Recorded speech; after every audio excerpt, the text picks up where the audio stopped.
6 अगस्त 1945, एक ऐसी तारीख जिसने आप कह सकते हैं इतिहास का रुख ही मोड़ दिया। आज हम बात करेंगे उसी एक बम की कहानी की जिसने सिर्फ एक शहर को ही नहीं मिटाया बल्कि पूरी दुनिया को एक नए परमाणु युग में लाकर खड़ा कर दिया। तो ये था एक क्रांतिकारी नया हथियार, मतलब ब्रह्मांड की शक्ति को काबू में करना।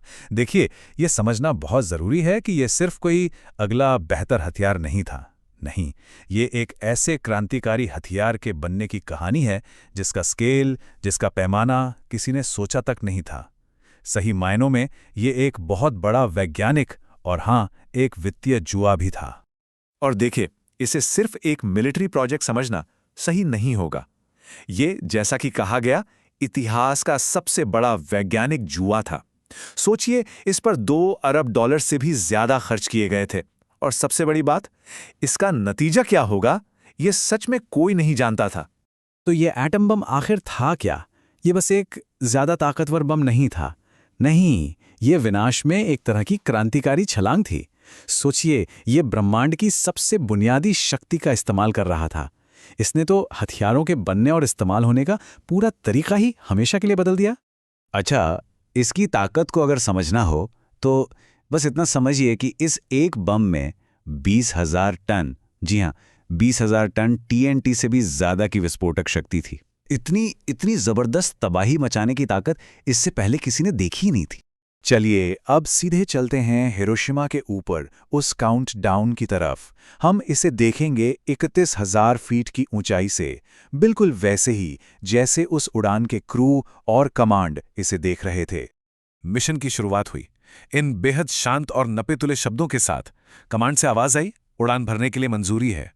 जवाब मिला, ठीक है कमांड, अब उड़ान भर रहे हैं। सोचिए, ये कितने फॉर्मल शब्द हैं, लेकिन इनके पीछे एक ऐसे मिशन का तनाव छिपा था जैसा पहले कभी हुआ ही नहीं था। और फिर जैसे ही विमान हिरोशिमा के आसमान पर पहुंचा, एक बहुत ही जरूरी मैसेज भेजा गया। मौसम साफ है और विजिबिलिटी एकदम बढ़िया है कमांड। बस इन्हीं चंद और बेहद सरल शब्दों ने उस सुबह उस पूरे शहर की किस्मत तय कर दी।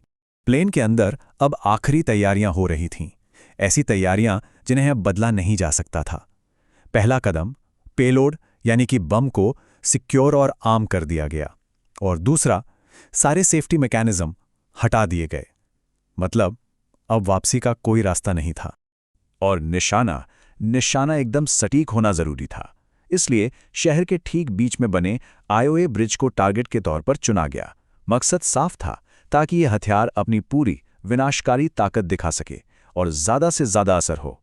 और फिर बम गिराने से ठीक पहले कमांड से ये आखिरी और बेहद गंभीर शब्द सुनाई दिए, गॉड स्पीड एनोला गे, कमांड आउट। बस इसके बाद खामोशी। ये शब्द उस पल के भारीपन को, उसकी गंभीरता को साफ दिखाते हैं। और फिर वो 2 शब्द आए जिन्होंने इतिहास बदल दिया। एक छोटा सा मैसेज, बम गिरा दिया गया। बस इन 2 शब्दों के साथ दुनिया हमेशा के लिए बदल गई। आग का एक गुबार, एक मशरूम, और दुनिया को पता चली एक नई सच्चाई। चलिए, अब कॉकपिट की खामोशी से बाहर निकलते हैं और देखते हैं कि जमीन पर क्या हुआ और दुनिया को इस तबाही के बारे में कैसे पता चला। और ये बात बहुत हैरान करने वाली है। देखिए, बम गिराया गया और उसके पूरे 16 घंटे बाद राष्ट्रपति ट्रूमैन ने दुनिया को इस हमले के बारे में बताया।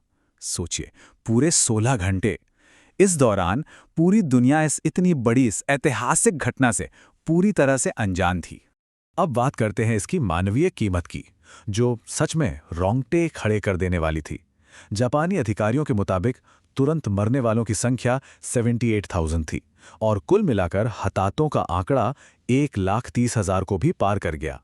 ये सिर्फ नंबर नहीं है, ये उस तबाही की, उस भयावहता की कहानी कहते हैं। बमबारी के बाद जापान को एक बहुत ही सख्त चेतावनी दी गई। राष्ट्रपति ट्रूमैन का संदेश साफ था, या तो सरेंडर करो या फिर हवा से तबाही की ऐसी बारिश के लिए तैयार रहो जैसी इस धरती पर पहले कभी नहीं देखी गई। ये शब्द, ये असल में युद्ध के एक नए और ज्यादा क्रूर दौर की शुरुआत का ऐलान थे। तो फिर ये था क्या? एक आशीर्वाद या एक अभिशाप? परमाणु युग की ये विरासत बड़ी उलझी हुई है। इस एक घटना ने पूरी इंसानियत के सामने एक बहुत गहरा सवाल खड़ा कर दिया। और सच तो ये है कि इसकी विरासत आज भी उतनी ही जटिल और उतनी ही बटी हुई है। और यही वो सवाल था जो उस समय हर किसी के मन में था। क्या इसे इंसानियत के लिए एक अभिशाप माना जाए या एक आशीर्वाद?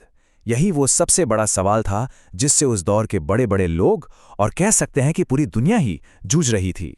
और जवाब जवाब बिल्कुल अलग अलग थे, एक दूसरे से एकदम उलट। एक तरफ थे इस बम को बनाने वाले ओपनहाइमर, जिन्हें लगा अब मैं मृत्यु बन गया हूं, दुनिया का विनाशक। और दूसरी तरफ थे राष्ट्रपति ट्रूमैन। उनका मानना था, नहीं, मैंने तो इसे एक आशीर्वाद समझा। मुझे एक ऐसा हथियार चाहिए था जो युद्ध जीत सके, और इसने वो कर दिखाया। और सिर्फ यही दो लोग नहीं, जिन लोगों ने भी परमाणु युग के सुबह को अपनी आंखों से देखा, उनकी प्रतिक्रियाएं भी बड़ी अजीब और उलझी हुई थी। कुछ लोग हंसे, कुछ रोए, लेकिन ज्यादातर लोग खामोश थे। और शायद ये खामोशी ही उस पल की भयावहता और उस अनिश्चितता को सबसे बेहतर तरीके से बयां करती है। एक ऐसी स्थिति जिसका किसी के पास कोई जवाब नहीं था।